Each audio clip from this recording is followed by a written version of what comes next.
Welcome to The Explainer. You ever wonder why a really revolutionary treatment for vision loss can be a game changer for one patient, but not so much for another? Well, today we are going to dive deep into the microscopic battle that's happening inside the eye, and we're going to uncover a new two-pronged strategy that could totally reshape how we treat retinal diseases. Okay, so here's our game plan. First, we'll get to know the biological fortress we're trying to protect, the blood-retina barrier. Then, we're going to meet the main culprit, a molecule called VEGF, and look at our first line of defense against it. And then, the exciting part. We'll check out a whole new strategy that actually reinforces the fortress from the inside using something called the Tie-2 pathway. So everything we're talking about today really revolves around one critical structure, the blood-retina barrier. In so many of these retinal diseases, this biological fortress is just under constant assault, and that leads to all the fluid buildup and ultimately vision loss. Just think of this barrier as the ultimate gatekeeper for the retina. It's basically a wall of specialized cells lining the blood vessels, and its whole job is to keep stuff from the blood from leaking out into the delicate retinal tissue. You know, it has to keep that environment absolutely pristine for our vision to work correctly. So what makes this fortress so strong? Well, it's got this incredible multi-layered defense. You've got parasites, which kind of wrap around the vessels like guards, controlling what passes through the cells themselves.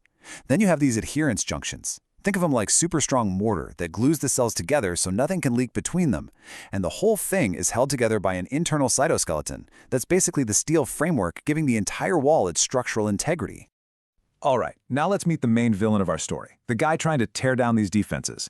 It's a signaling molecule called vascular endothelial growth factor. We just call it VEGF for short. And here's a really cool little tidbit. Before it was called VEGF, its original name was actually vascular permeability factor. I mean, how perfect is that? The name literally describes the exact problem it causes in the eye. It makes blood vessels permeable, or, leaky.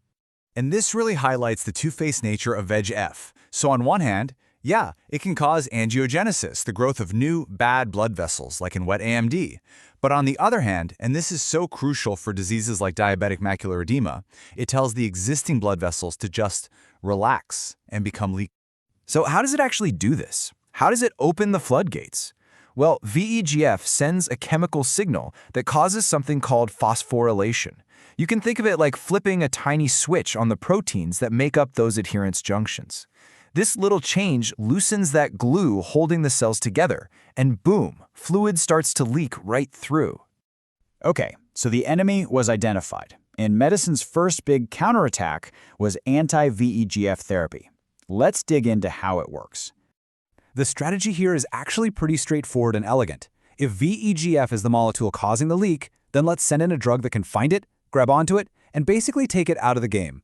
By neutralizing VEGF, you stop it from ever delivering that relax the barrier message to the cells. And I mean, this approach has been absolutely revolutionary. For patients with wet AMD, the big trials showed that monthly treatments didn't just stop them from going blind, they actually improved their vision. We're talking an average of 3 lines on an eye chart. That is a massive success. But, and this is the big clinical challenge, the response is all over the place. You have some patients who get a few injections and they're stable for a whole year. And then you have other folks who have to come in every single month, like clockwork, or they start losing ground fast. And this variability, this is what keeps clinicians and researchers up at night. It makes you ask the really important question. If we're taking out the main bad guy, why isn't everyone getting the same great result? What else is going on in there?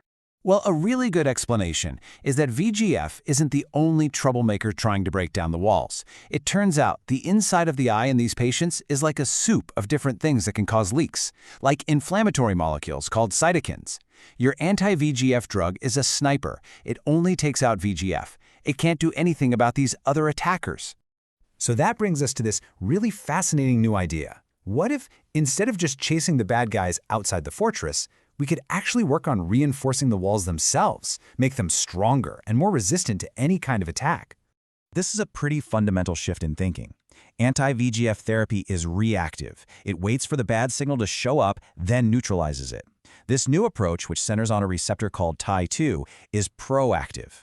The goal is to strengthen the barrier itself, making it less likely to leak in the first place, no matter what's trying to attack it.